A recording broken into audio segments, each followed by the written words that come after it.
Hi, I'm Hal Roberts. This is Bridge City News. Here's some of the top stories we've been following.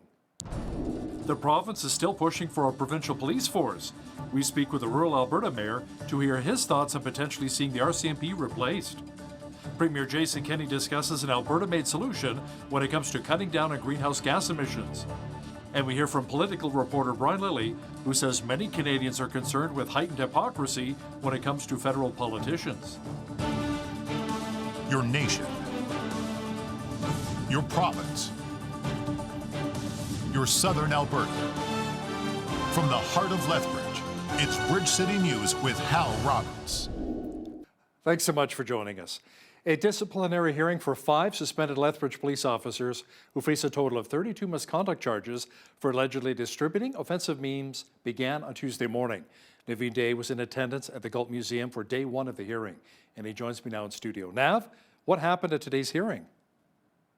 Hal, 8 months ago, 5 Lethbridge police officers were suspended after being accused of distributing inappropriate images. This quickly became known as Memegate.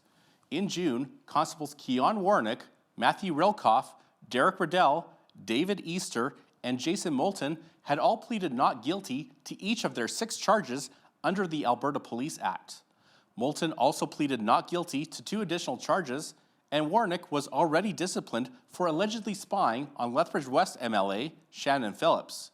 Presenting officer Kelly Nicholson argued that Moulton formed a group chat on the WhatsApp messaging platform titled Meme Militia back in July of 2018. Images were shared that depicted photos of then Chief Rob Davis, Deputy Chief Scott Woods, and MLA Shannon Phillips that were described by others as being toxic, humiliating, and offensive. The other officers were invited to the group to participate until it was removed sometime around November of that same year, when the group's existence was brought to the attention of LPS administration. During the presentation of evidence, the content of the memes was shared but not made public. They are currently under a sealing order. Riddell and Warnick both announced this morning their intentions to resign. Their hearings have been pushed to February 3rd should they not leave the force by then.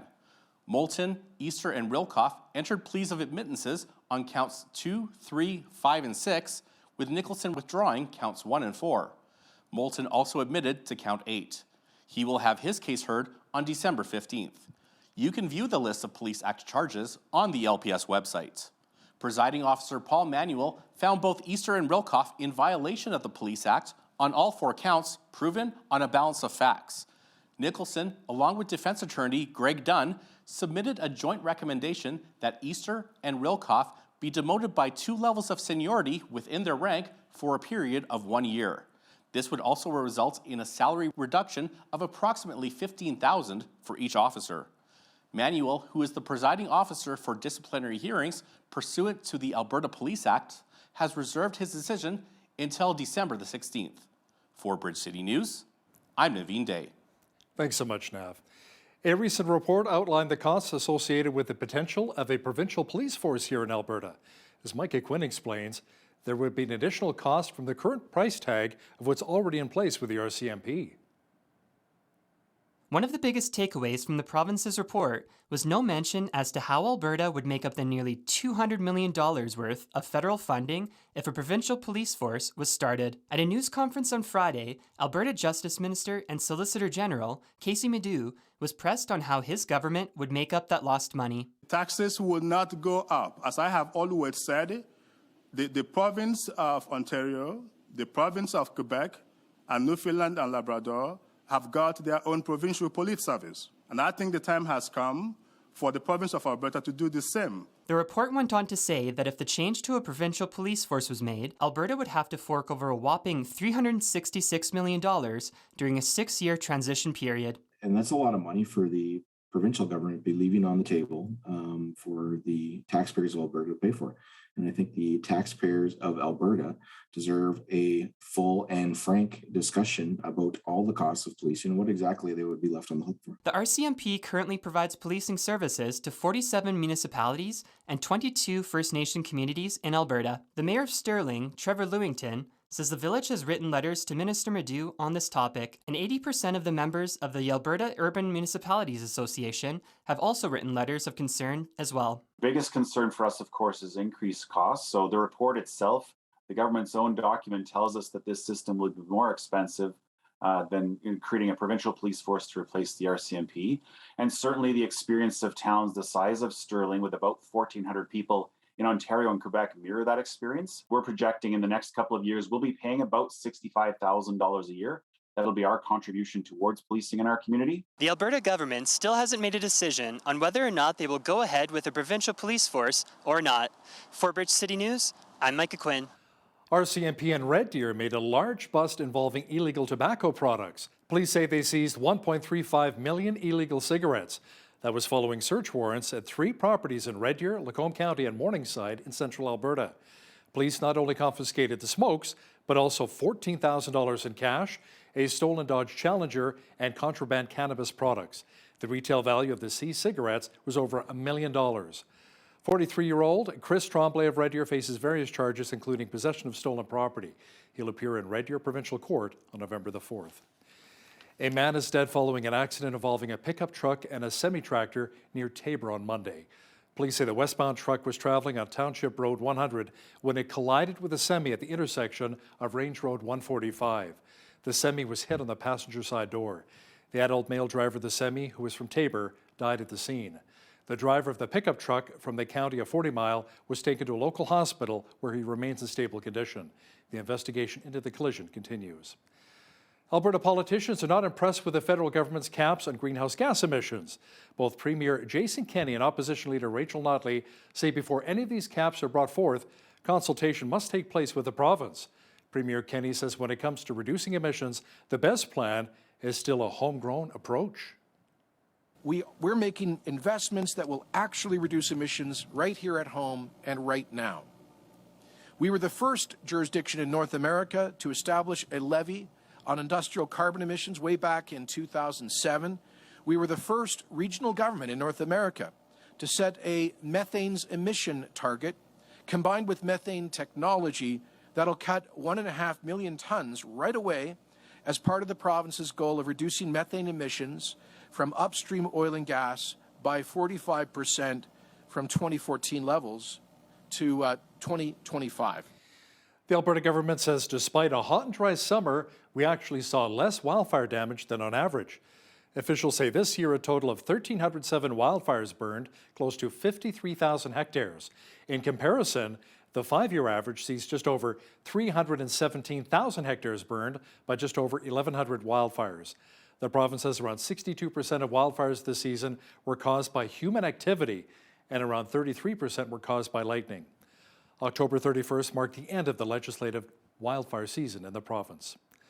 The Lethbridge Youth Club, called the Bold and Brave, is heading up a charity scavenger hunt for children here in our city. There will be pictures and hints for children and parents alike. All donations for the event will go towards helping a couple of great causes, the Angel Tree Campaign and Woods Homes. Last year it was really good. They ended up getting, between the both, we raised $500 plus about $150 in gifts that we were able to give for kids that were kind of above and beyond, where they found that there was a couple things they were looking for and they asked, and so we kind of donated that on our own accord. The scavenger hunt will take place in Lethbridge from November 19th through the 29th. Surgeries are being postponed in BC as more than 3,300 unvaccinated acute healthcare workers are being put on unpaid leave. Dr. Bonnie Henry said if some people are against COVID-19 vaccination, then healthcare is probably not the right profession for them. As we have moved through this last couple of weeks, starting with long-term care and now acute care, we're doing a lot of work, reaching out one-on-one to each individual healthcare worker to try and answer their questions, understand what is the issue for different healthcare workers, and it varies. It varies by each individual's understanding the questions that they have, and some people are quite dogmatically against vaccination, which is unfortunate. If now is not the time that you start to believe in the importance and the value of vaccination in protecting people, then I don't know when is. BC government officials say Premier John Horgan is making good progress following last week's biopsy surgery for a growth in his throat. The Premier's office at Horgan is participating virtually in meetings and briefings this week. The statement says Horgan thanked everyone who sent their well wishes and expressed his gratitude once again to healthcare workers. The federal government says Victoria, Saskatoon, St. John's, and a handful of other regional airports will be able to accept international flights after an 8-month ban. Ottawa says airports at 8 mid-sized cities can reopen their runways to planes from across the border as of November the 30th. Officials say higher vaccination levels have allowed Canada to open the airports to flights from abroad. Ontario Premier Doug Ford says minimum wage in his province will be increasing to $15 an hour in 2022. Ford says this will mean a raise for more than 760,000 Ontario workers. For many Ontarians, wages haven't kept up with the increasing cost of living, making it harder than ever to make ends meet. I've always said workers deserve to have more money in their pockets because they earned it. They've worked hard and put in long hours. The least the government can do is ensure we're making life more affordable for them by putting real dollars in their pocket. Prime Minister Justin Trudeau says he's pushing other countries to impose a global price on carbon by the year 2030 that would cover 60% of the planet's greenhouse gas emissions. Speaking at the UN climate talks in Scotland, he also commented on whether Canada is considering border carbon adjustments. The reality is there are many different ways of putting a price on pollution in different sectors. In Canada, we know from one province to the other, there have been different approaches. And what matters is to establish a principle of stringency and equity that makes sure that everyone is pricing at the same level. And that's why one of the things I think we all know needs to come out of COP is a clearer call to create a global standard around putting a price on pollution. Billionaire Jeff Bezos has pledged $2 billion to fight climate change through landscape restoration and the transformation of agricultural systems. He made the announcement at the UN Climate Summit in Scotland. This is part of the Bezos Earth Fund's $10 billion commitment to fight climate change, enhance nature, and advance environmental justice and economic opportunity. Together, this $3 billion in pledges will drive a new threefold nature agenda for the Bezos Earth Fund, focused simultaneously on conservation, restoration, and food transformation. Political reporter Brian Lilly says many people have been quite critical of the politicians attending the UN Climate Summit in Scotland, especially when there are more than 400 private jets arriving and certain politicians looking hypocritical when it comes to mask wearing. He's in the Netherlands for the meeting with Dutch Prime Minister Mark Rutte. He's got a mask on every time there's an official photo. And then he's out in a restaurant. He's got his arms around people. He's backslapping. He's walking down the street with Rutte holding a bottle of wine he either, took or somebody bought or somebody gave him from the bar. He's walking down the street with it. Neither one of them are masked. But if he's anywhere for an official photo, he's got the mask on. It just sends a message that this is just theater as far as he's concerned, while he lectures the rest of us. Catch the full interview with the always colorful Brian Lilly coming up after Business News. The Caldor fire near Grizzly Flats, California has leveled 479 homes. Christian organization Samaritan's Purse sent volunteers to help homeowners recover precious items from the ashes and to share the hope of Jesus. This is their story.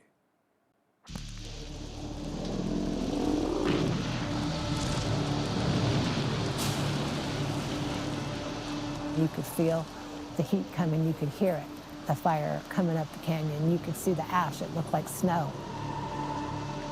They've lost everything that they know. You're standing in the middle of the town that once was alive with people walking, and to see the whole town wiped out, it was nothing I ever expected. We have 660 homes in Grizzly Flats. 479 are burnt. In August, there was a fire in the Grizzly Flats area, the Caldor fire, and then began to move east all the way to South Lake Tahoe. So it covers a lot of California and then even some into Nevada as well. There's always that element of excitement, especially when we get in a circle and we pray out. The minute we get here, we park, we run to the truck, and we just can't wait to get in our suits, zip it up, put our masks on, our gloves, and ask the homeowner, what are you looking for? So they were looking for like a couple ornaments. The main one was my baby bell. There was a pillar right here, and it was on the pillar. My husband built our house 2 years ago. It was his dream. It was a beautiful home. I cried before we even got to the road, you know, It's devastating. We're coming alongside these homeowners. We're helping them look for any personal items that may have survived the fire, and we can come in and pray with them during that time and give them that sense of closure that we've thoroughly looked through their home. My baby bell, they found it. Oh, great. And you can still see Brianna Lee, 1986, Brianna Lee. And it says baby's first Christmas. So it's a sign of hope that they found it. All of us have signed this. Wow. Thank you, guys.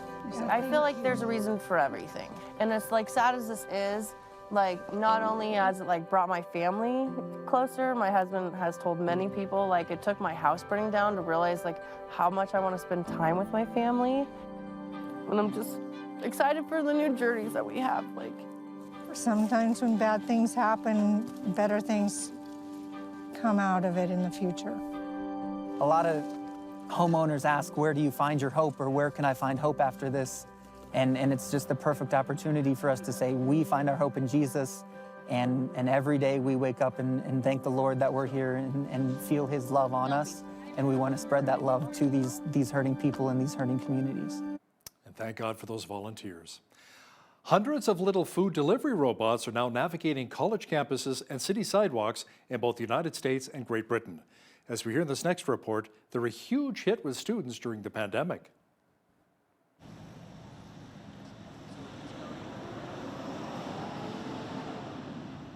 Food delivery robots are as much a part of the Bowling Green State University campus as exams, dorms, or parties. Students love them. They're part of the BG family now. They're recognized all over campus, and they just blend in well with the student population. Junior Patrick Scheck is a regular robot user. Hello, here's your delivery. I want to say about 3 to 4 times a week. Most of my classes, right after I get out, the robot just pulls up just in time for me to get some lunch. Autonomous bots are becoming more prevalent on college and corporate campuses, as well as in a handful of cities in the US and Europe. And the expansion is being accelerated, 1, by COVID, and 2, by the labor shortage. Some analysts argue the robot's drawbacks, namely their size, speed, and charging time, could limit them to niche status. But Starship Technologies, which operates its 6-wheeled rovers on a couple dozen campuses from Massachusetts to California, says the pandemic is changing that narrative. It's gone from being really just a nice thing to have to really more of an essential service. Starship charges customers a delivery fee to order its rovers to bring them a Starbucks coffee or lunch from Panda Express. A competitor, Yandex, provides a similar service via a partnership with mobile food ordering platform Grubhub. I think right now we're at that point where for something like these delivery rovers, the technology we believe is really ready to roll out in a big way. Which is good news for hungry students everywhere. Mike Householder, Associated Press, Bowling Green, Ohio. But how do you tip a robot? That's what I'd like to know. Or maybe in the wintertime, can you still use them put on winter tires? You know, if you live here in southwestern Alberta, you may want to hold off putting on the snow tires right now. It'll feel like summer once again this week. Complete weather details are on deck. We had another mild day in the Windy Cities. We got close to our average high for this time of year. Tonight, it'll be partly cloudy with a low near -3. Wednesday, sun mixed with cloud and a high of 11. Thursday, even warmer with a high expected near 19 degrees. Friday, mainly cloudy with the mercury dropping a little to 14. A nice weekend is shaping up so far.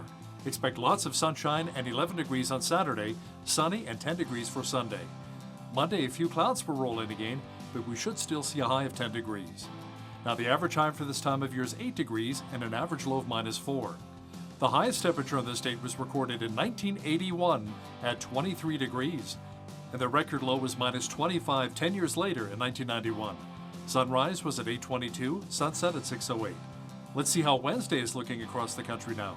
It should be mainly overcast and 9 degrees in Victoria, BC. Vancouver had a rainfall warning today. Tomorrow, much of the same picture and a high of 15. Clouds mixed with sunshine and 9 degrees for Edmonton. Mainly cloudy and 13 for Calgary. Lots of sunshine and 6s on tap for Regina on Wednesday.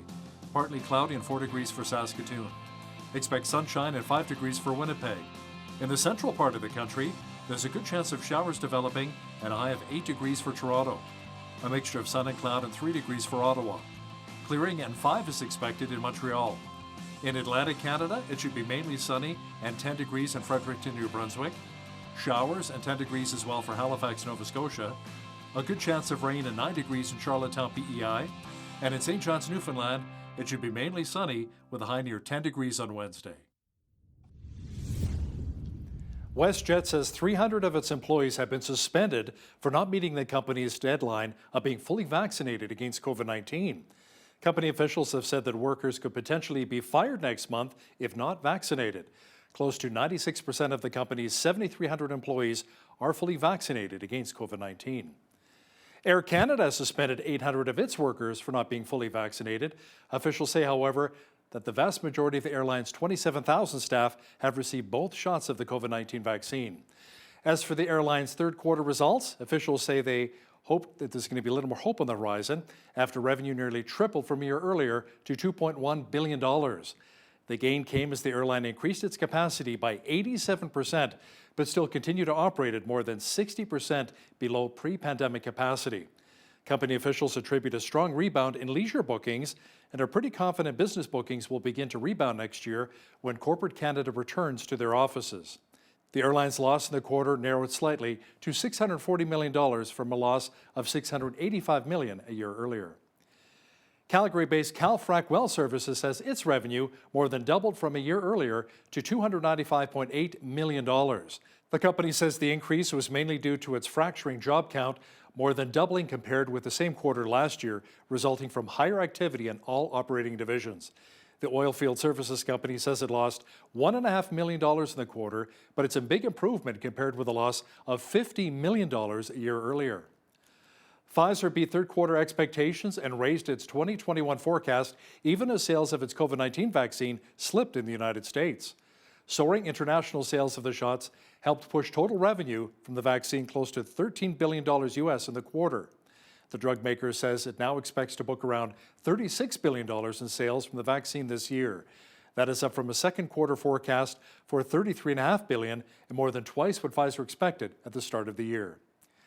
Yahoo says it has pulled out of China, citing an increasingly challenging business and legal environment. The company says its services were no longer accessible in mainland China as of yesterday. Last month, Microsoft's platform LinkedIn said it would shutter its Chinese site, replacing it with a jobs board instead. Now, here's a look at today's markets. The TSX was down 77 points on the day to 21,170. The Dow was up 138 points to 36,052. The S&P 500 was up 16 points to 4630, and the Nasdaq was up 53 points on the day to 15,649. West Texas Intermediate Oil was down $1.02 to 83.03 US per barrel. Natural gas was up 36 cents to 5.55 US. Gold was down 7 cents to 17.8769 US an ounce. And silver was even on the day at $23.54 US an ounce. Wheat is at $11.84 per bushel, barley's at $9.51, canola's at $22.45, and corn is at $10.31 per bushel. Live cattle were up $1.10 to $129.95, feeder cattle were up $3.18 to $157.58, and lean hogs were down $1.90 to $74.25. The Canadian dollar was down slightly over the past 24 hours to 80.57 US.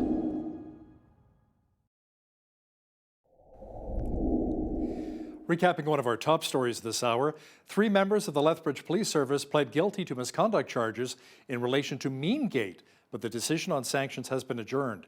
It's in relation to a matter which occurred in 2018 when a private chat group was created. In it, memes and texts were sent that were found to be offensive. The memes were said to have targeted LPS executives and other officers. The presiding officer in this case has reserved his decision until December the 16th. Canadians are fed up with politicians who appear to be hypocritical. Well, that's according to Toronto Sun columnist and political reporter Brian Lilley, who will explain why in just a moment. Prime Minister Justin Trudeau is being blasted by the energy sector with bold statements he's making at the climate conference that will have a direct impact on Alberta's oil and gas sector. To talk about this in more detail is political reporter Brian Lilley, joining us once again from Toronto. Now, Brian, the PM says Canada set that target of net zero emissions by the year 2050, and action needs to be taken right now, but that action will have serious repercussions for our energy sector here. He's talking about Canada being the very first country to put in hard caps on emissions in oil production. So, and then he turned around and called it the same Glasgow climate conference for other energy producing countries to do the same. So Canada's going first. This just leaves me scratching my head how this is an industry that employs thousands upon thousands of people. It generates a ton of money for the federal government. And yet here we are saying, we don't really want this industry anymore. We don't need this industry anymore. He's doing the same thing. It's interesting. If you remember, during the election campaign, Paul Desmarais of the Desmarais family, long attached to the Liberals, but perhaps no more, wrote a scathing LinkedIn post about how Trudeau has gone after the energy industry for years. Now he's going after Canada's other successful industry, which is banking. This is a guy who looks at what we have and decides we don't need that anymore. So it puts the entire energy industry in a very difficult position. Of course, Elizabeth May, who appears to be leader of the Green Party once again after booting the woman that replaced her, she's saying this doesn't go far enough. We need to cap production, not emissions. Brian, what's interesting too is that so many countries, developing countries around the world, are increasing their demand for fossil fuels. And there are many countries, including Norway, ramping up their oil and gas exploration to help meet the demand. But Canada, not so much. Joe Biden was at the G20 summit in Rome begging OPEC producers to increase production, to drive down prices. And, we're saying we're going to make it more difficult to produce here. You've got China and India increasing the use of coal as a fossil fuel for energy. There was a piece in the New York Times, of all places, the liberal Bible, the New York Times, talking about all of China's coal use in terms of setting up energy plants across their vast country. And what's Canada doing? Well, if you remember back in 2019, Andrew Scheer suggested we could help in terms of reducing global greenhouse gas emissions by exporting our natural gas to places like China and India. That was something that was ridiculed by the Liberal Party, by Justin Trudeau, by much of the media, and yet that very thing could be lowering emissions in a way that we won't see in China otherwise. I'm wondering a lot of times with these G20 summits, some of these climate conferences, why don't the leaders go after countries which are the bigger polluter emitters, including China and India? Canada, worldwide, what is our emissions, global emissions, 1.5% that we contribute? It's between 1.5% to 2%. It depends on the year, but it's within that range. So it's a very small amount. And China is increasing theirs by more. But the agreement that China signed on to, it goes back several years to the Obama administration, if you recall. The agreement they signed on to allows China to continue increasing emissions until 2030, while the rest of us have to sign an economic suicide pact in order to, it's some sort of desire to say we are better, so we will sacrifice ourselves. China, India, Russia, they do not have to sacrifice in the way that we do. There's a reason that a lot of people say these things are just designed to hamper wealthy Western countries because it lets everyone else off the hook as they increase their emissions. So it's very difficult for someone in Canada, especially in Western Canada, to see what the benefit of all of this is. We seem to be going out of our way to ruin our own industries. Our Premier here in Alberta, Jason Kenney, says Prime Minister Justin Trudeau should be promoting Canada's success. And Saskatchewan Premier Scott Moe said if other oil-producing nations were adopting Canada's standards, that emissions from oil production globally would fall by 25%. Now, is the Prime Minister making these points? You would wish that he was making these points and saying, look, Canada's a leader in producing oil in a safe, environmentally sustainable way. You know, I don't care where you sit on the issue of greenhouse gas emissions, climate change. We need oil for the foreseeable future. If you are all in on climate change, we still need oil for the foreseeable future to do what the activists keep calling towards a green transition. So if we need oil now, why not make sure that we're getting our oil from a sustainable, environmentally responsible producer like Canada? But Justin Trudeau is not making that position. Neither is the new mayor of Calgary, by the way, Jody Gondak. You know, I'm looking at these two, and as I was writing in The Sun this week, it's as if we're governed by people that don't like what Canada is. You know, Justin Trudeau, just like his father, doesn't like the Canada that he sees. He wants a fundamentally different country. And the fact is, we are drawers of water, hewers of wood, drillers of oil. And we do it in the most environmentally sustainable way, and yet we still denigrate ourselves on the world stage and say, mea culpa, mea maxima culpa, please forgive us. You know, we're prostrating ourselves in asking forgiveness from the rest of the world, while the rest of the world continues on as if nothing's happening. You know, it's something that just boggles the mind in terms of how we act at these things. But then again, this is a prime minister that seems to not care about any of Canada's major industries, as I mentioned earlier. What boggles the mind as well is how many politicians who are anti-oil saying we don't need oil. Think about what oil goes into, not just vehicles, but to heat homes. Rubber, which goes onto your shoes, you know, and plastics for car parts. I mean, it's used worldwide in so many different industries. Now, Brian, you've been taking the PM to task over his failure to secure a meeting with U.S. President Joe Biden to deal with some of those protectionist measures that hurt our auto industry, speaking of automobiles. Has Trudeau been able to set up any kind of an important meeting with Biden whatsoever? At this point, not yet. And, you know, talk about hurting another major industry. You know, he's already sacrificing the oil and gas industry. He will soon, as I mentioned earlier, go after the financial industry. And when it comes to autos, Joe Biden, his buddy in Washington, you know, liberals and Democrats, when they're in Ottawa and Washington, are supposed to get along. Trudeau can't get a meeting. His officials can't get high-level meetings with their counterparts in Washington. They get junior-level meetings with their counterparts. And Biden has this proposal in his Build Back Better budget that will give a $12,500 rebate for someone who buys an electric car. And electric cars, Hal, over the last several years have come down tremendously. It's not just wealthy people buying $100,000 Teslas to show off, to virtue signal, or as a plaything. You can get an all-electric Ford Mustang for $43,000. You take that $12,500 rebate that the U.S. government says it'll give you, it brings it down to just about the cost of a regular Mustang. Okay, maybe I'll consider it now. But here's the catch. To get that rebate, the car has to be assembled in America with 50% American parts and an American-made battery. So that will mean that any future decisions on where to put investment in terms of auto plants, auto assembly, parts plants, that's going to be driven down to the United States. This is something that Justin Trudeau should be working on. Right now, the best hope that we have for stopping this and other protectionist measures that are in the budget, this is just the biggest one. The biggest hope we have is West Virginia Democrat Joe Manchin, who says, no, this is too much spending. Joe Manchin seen as a moderate, middle-of-the-road Democrat and often offside with the majority of his party. He's saying he's not going to vote for it at this point. That's subject to change, could change at any moment given how Washington works, but he's doing more on this than Justin Trudeau is, and he doesn't even care about this issue. He's worried about the spending in the bill. Let's circle back to an electric Mustang for just a second. Brian, that ain't right.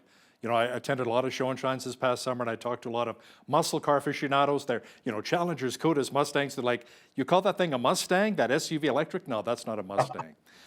Brian, following the announcement of PM Trudeau's cabinet, we discover that our Prime Minister does not have his Foreign Affairs Minister, Melanie Joly, with him in Europe, but instead he has his new Environment Minister, Stephen Guilbeault. What is that really telling us? Look, I've said to you before that Justin Trudeau doesn't take foreign affairs seriously. This is his fifth minister in 6 years. And some people said, well, Stephen Harper had a lot too. Yeah, but he also had John Baird in there for a solid 4+ years. Melanie Joly comes in after Marc Garneau was in the job for just about 10 months. Somebody who has deep experience in the department pointed out that Trudeau's ministers, they don't travel. Stéphane Dion also didn't have a meeting with Trudeau in his entire first year as being foreign minister. They didn't sit down. They didn't have a phone meeting. They just didn't talk. And this is the guy representing Canada on the world stage. And now we have Melanie Joly. There's a G20 meeting. There is a visit to Holland. There is a visit to Scotland for the UN Climate Change Summit. You might want to have her in on a few meetings. Well, her officials say, oh no, she's busy studying her binder. If she wants to get to know the file, take the binders, they fit in a suitcase, and get on the plane and go. I mean, we've got enough people there. Jerry Butts is there. Catherine McKenna is there. All the environmental activists are over there. Why isn't the Foreign Affairs Minister? Justin Trudeau doesn't take this file seriously. I don't think he takes Melanie Joly seriously. But what he does take seriously is his radical activist environment minister, Stephen Guilbeault, who, he doesn't have a secret agenda. He doesn't have a hidden agenda, Hal. It's out in the open, and he's coming for Alberta's #1 industry. Brian, many people have been saying there's a certain amount of hypocrisy when it comes to certain politicians. Close to 500 private jets landed in Scotland for a climate summit, and we also see Trudeau wearing a mask for photo ops and then maybe not wearing masks when he's out partying. What kind of a message do you think this is sending to Canadians? Hey, let me deal with the mask issue first, because that happened late last week, over the weekend. He's in the Netherlands for the meeting with Dutch Prime Minister Mark Rutte. He's got a mask on every time there's an official photo. And then he's out in a restaurant. He's got his arms around people. He's backslapping. He's walking down the street with Rutte holding a bottle of wine he either took or somebody bought or somebody gave him from the bar. He's walking down the street with it. Neither one of them are masked. But if he's anywhere for an official photo, he's got the mask on. It just sends a message that this is just theater as far as he's concerned, while he lectures the rest of us. And speaking of lecturing, you and I shouldn't take vacations unless we're the Prime Minister going to Tofino on a somber national holiday. But 400 to 500 private jets on the tarmac. You've got the Prime Minister, you've got Prince Charles, Prince William, you've got the Prince Albert of Monaco, all these people who lecture us ad nauseum, flying in and clogging up the tarmacs in Glasgow and Edinburgh, because there's, those are the two main airports going into Scotland, and they're only about 45-minute drive apart. They are showing the world that this too is theater for them. This is something that they're going to talk to us about, but not do anything about. There's billboards up and down the UK showing both Prince Charles and Prince William, and it says that they've got a fleet of cars, a private jet, a private train, but they lecture us on climate change. And these billboards are calling for a republic in the UK.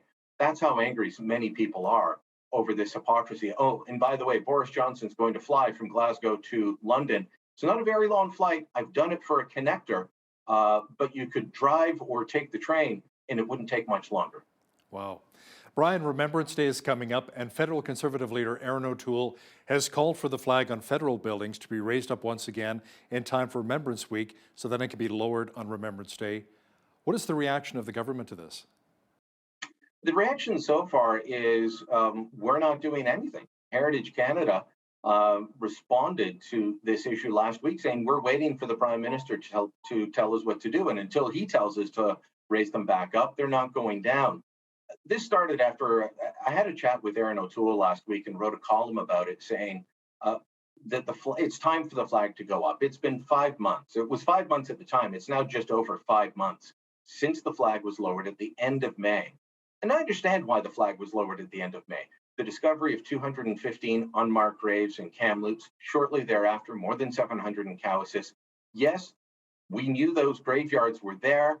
but this was a marking them. This lowering your flag is a somber, commemorative way to recognize something that is truly sad. And it's not done often, which is why it's such a powerful symbol. Countries do not lower their flags unless they're surrendering or in a commemorative way like this. And so we've lowered the flags to half-mast, but we've left them there for 5 months. That takes away from the power of the gesture, Hal. Aaron O'Toole told me, and he put this in an op-ed that he wrote for us at the Sun as well, saying, look, we all want to move towards reconciliation, but that doesn't mean we keep the flag down forever.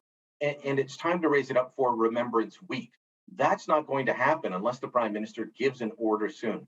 We've already missed other times that we would lower the flag, such as the National Day to remember fallen firefighters. There's a separate National Day for fallen police and peace officers. When premiers die, past premiers like Bill Davis here in Ontario, there's a memorial for him later this week. He died a couple of weeks ago. That's when you lower the flag, and you lower it for a day as a symbol, a powerful symbol. We've left it down for 5 months, and we haven't marked those other occasions. We may not be marking Remembrance Day, and that's simply wrong. It's not just me saying that. It's not just O'Toole. Many in the Indigenous community are saying so as well. Lest we forget. Political reporter and Toronto Sun columnist Brian Lilley, thanks again for your time today. Thank you, Hal.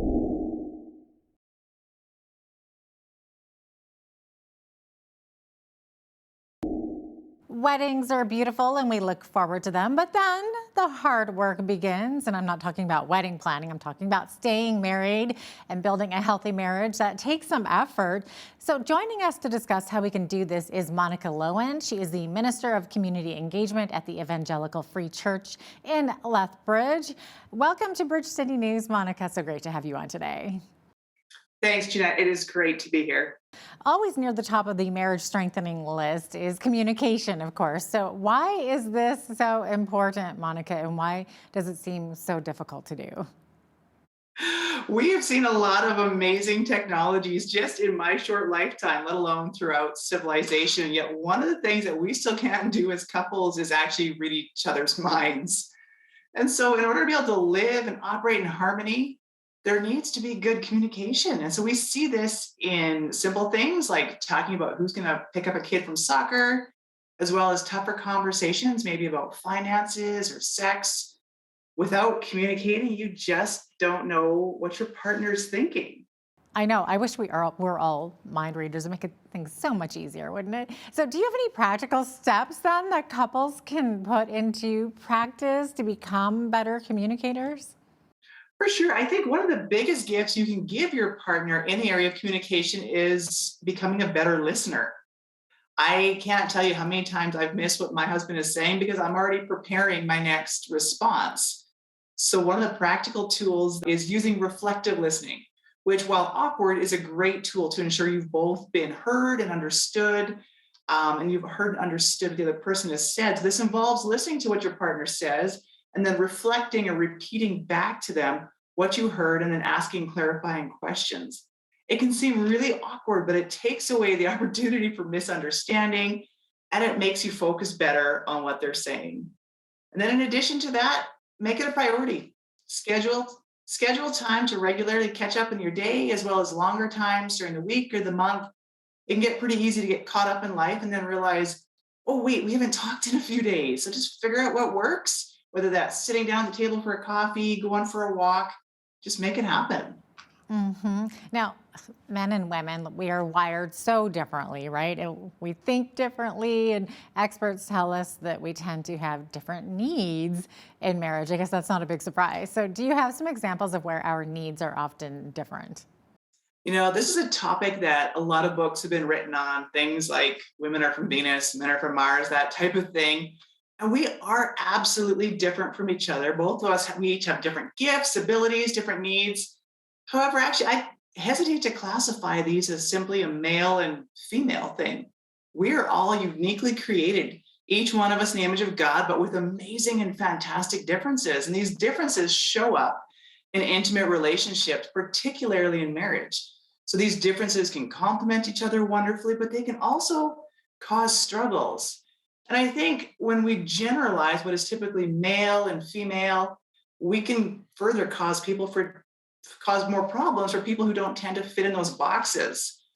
I know this has been true for me in the past. I remember being a young married, learning about how all men want is respect and women all want love. So I just needed to respect my husband, and then he would give me the kind of love that I, as a woman, was looking for. Except I found myself longing for the respect that I was told that men wanted. So I was left not only not getting what I was needing, but also feeling maybe there was something wrong with me as a woman because I didn't fit into the box that I was told women fit into. And I'm going to guess I'm not the only person who's felt this way, whether it's a woman wanting the respect she's told belongs to a man, or a man looking for tender care and affection that's generally assigned to women's needs. And so I think all that to say, we're all unique individuals with unique desires and needs. And I think the key is to see our partner as unique and to acknowledge and value the ways in which they are different from us, seeing them for who they are, uniquely and wonderfully created in the image of God. I really love that, and it seems like there's more and more research coming out these days too that, we don't just put people in those boxes. This is male, this is female. I mean, there's so much to us, and we're such unique individuals. It's crazy interesting how God made us. And the other thing is, if we don't understand that our spouse has a different need from us, then we're likely not going to be able to meet those needs, right? So that ties into communication then, right? Absolutely, it ties in with communication. I mean, how are we sharing these needs with our partner? How are they hearing us? And so this takes courage and vulnerability as well as self-awareness. Do I know what I need? The other day, I was really frustrated with the latest COVID restrictions, and I was just grumpy. And I was expressing this to my husband, who actively joined in the conversation, which actually frustrated me more. And I realized after a minute, what I needed in that moment was for him to just stop, acknowledge my frustration, and actually just feel sorry for me for a minute. But that took me stopping and acknowledging my internal frustration, thinking it through. And without that self-awareness, and then in turn telling him what I needed, my frustration would have continued to grow and likely been vented in his direction for something he didn't do or didn't even know about. Yeah, it's interesting you mentioned COVID, because I think COVID is causing a lot of conflict with a lot of people. So in marriage, when conflict does come up, we have different ways of handling that. Like you said, we're all so unique. So what are some of the typical unhealthy responses to conflict? So Doctors John and Julie Gottman of the Gottman Institute, they talk about 4 responses to conflict, and they call them the 4 horsemen of the apocalypse, which I think is pretty accurate. The first would be criticism, where you take your anger off the situation, you point it at your partner. What might have started out as an argument about being late for an appointment turns into a personal attack on your partner about their selfishness and disrespect. The second would be contempt, which looks like name calling and mocking and ridiculing, using hurtful words to bully your partner into what you want. The third would be defensiveness, giving a message to your partner that their concerns really don't matter. And when this is used often, it really comes across as self-centered.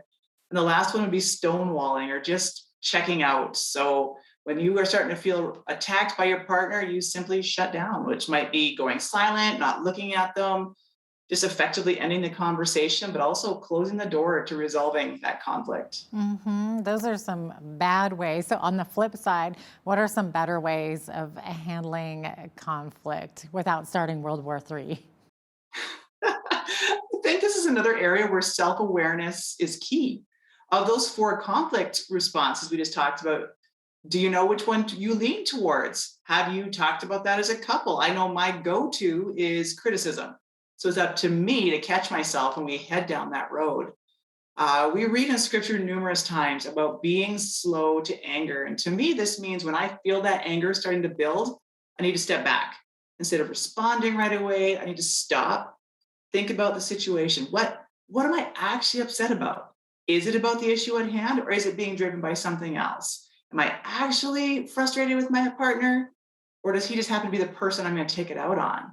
And so when you are actually angry with your partner, again, slow is important. Choosing words carefully, remembering you can't take them back. If a discussion gets heated, take a time out where both of you step away for a set amount of time before coming back to find a resolution. And again, listening carefully. This is where that reflective listening can come in. Not only does that slow the conversation down, when it's done well, it places you in your partner's shoes, bringing understanding, empathy. Man, learning how to resolve conflict or how to fight fair, that is such an important part of a healthy relationship. Yeah, those are such good nuggets of wisdom. Probably easier said, harder to put into practice at times. So is this something that you discuss in your online class as how to actually implement that in a practical way? Especially in the heat of the moment, it's hard. It really is hard in the heat of the moment. So I think those practices of that reflective listening, learning those tools ahead of time so that they can come back in that heat of the moment and cause you to step back and slow down. Yeah, good advice. Now, we might not realize it, but the way we deal with marriage issues oftentimes goes back to the way we were raised, right? So our parents modeled certain behaviors to us, and we usually end up behaving the very same way or similarly anyway. So why is this important to talk this over as couples? Our families of origin have a huge impact on us. I can't tell you how many times I can hear my mom's voice in the back of my head, or I say or I do something and I'm struck to how much I'm like my dad. I'm blessed to have parents whose marriage was amazing to see. My parents were truly partners and best friends in everything. They demonstrated respect, honor, they cared for each other well. And so because their marriage worked out so well, I assumed that how they did things was then just how you did things in marriage. Turns out just because it worked for them doesn't mean it works for everyone. And I think anybody can relate to that. So having conversations about what we think and believe is key to reducing those misunderstandings, as well as just getting to know and understand our partners. When we can understand where the other person is coming from, it's a lot easier to extend grace. Without that understanding, we can quickly go on the attack with your questioning motives, disregarding their point of view. And so it's important to understand where each one's coming from, to learn about and acknowledge what we've each inherited from our families of origin, and then to take that and build a relationship that works for the two of you. Mm-hmm. Yeah, it's interesting. And it goes back to that everyone's such unique individuals and we all come from different backgrounds. So you were very blessed to have a really good marriage modeled for you. Not everybody has that. Some people come from more dysfunctional families. So if a couple comes together with that, do you suggest different types of counseling? Maybe an individual counseling just to deal with the issues from the past? Absolutely. I think we can all use counseling all the time. So I'm a huge proponent of that. And so in a marriage where perhaps one or both is coming from a history of perhaps dysfunction or broken marriage, individual counseling and then professional counseling before a wedding already actually is what we would really suggest. And to keep that counseling going and learning from things like the marriage course, working with a mentor couple, learning healthy practices so that a marriage will turn out healthier perhaps than the one that was viewed growing up. Mm-hmm. Now, they always say that one of the big conflicts in marriage or one of the things that causes divorce, it's either money or sex, right? So another topic, of course, is that intimacy. So it may be uncomfortable to address, but it really is a key area that needs to be discussed to have a solid relationship. Is that right? Absolutely. A sexual relationship is the most physically intimate relationship you can have with another person. That is an area of deep vulnerability. God designed sex to bring a husband and a wife closer together, but as with everything else in this broken world we live in, sin has had an impact on this. So if you think back to the garden, the first response we see to the fall is Adam and Eve's shame and their recognition of their nakedness, of their complete vulnerability before each other and before God. And so in marriage, there's that same vulnerability, both emotionally and physically. And it takes work and time to build the trust that's required for that vulnerability. And so this is another area where communication comes in and the ability to be completely open about a topic that is intensely personal, trusting that your partner will hear and honor what you have to say. Yeah. So what kinds of things tend to cause difficulty for couples in those intimate situations, I guess? Just like we're shaped by our families of origin, we're also shaped by the world around us. And so we enter into relationships with preformed thoughts and views on sex and sexuality, both positive and negative. And it's important to recognize and share these views as well as the impact they've had on you. This includes teaching you may have received within the church. There's been a lot of conversation lately regarding purity culture and the impact that's had on the generation to whom that was focused on. So to individuals who grew up understanding that sex was bad or it was wrong, it can make it really difficult to view sex as the gift that God created it to be. While I acknowledge and believe that God designed sex to be between one man and one woman, we know that many married couples have had previous sexual partners. My husband and I have both been previously married, so we each have had a previous sexual partner. And so that has an impact on a relationship that needs to be acknowledged, it needs to be addressed. And without good communication and honest conversation, that can cause difficulties. And there's also many, far too many, who've been impacted by the trauma of sexual abuse. And this must be handled with special care and attention, both within a professional counseling situation, as well as a safe, loving relationship. Thanks so much for your time today, Monica. Really appreciate it. Thank you. Monica Lowen is the Minister of Community Engagement at the Evangelical Free Church of Lethbridge. I'm Jeanette Roche on behalf of all of us here at Bridge City News. Thanks for watching.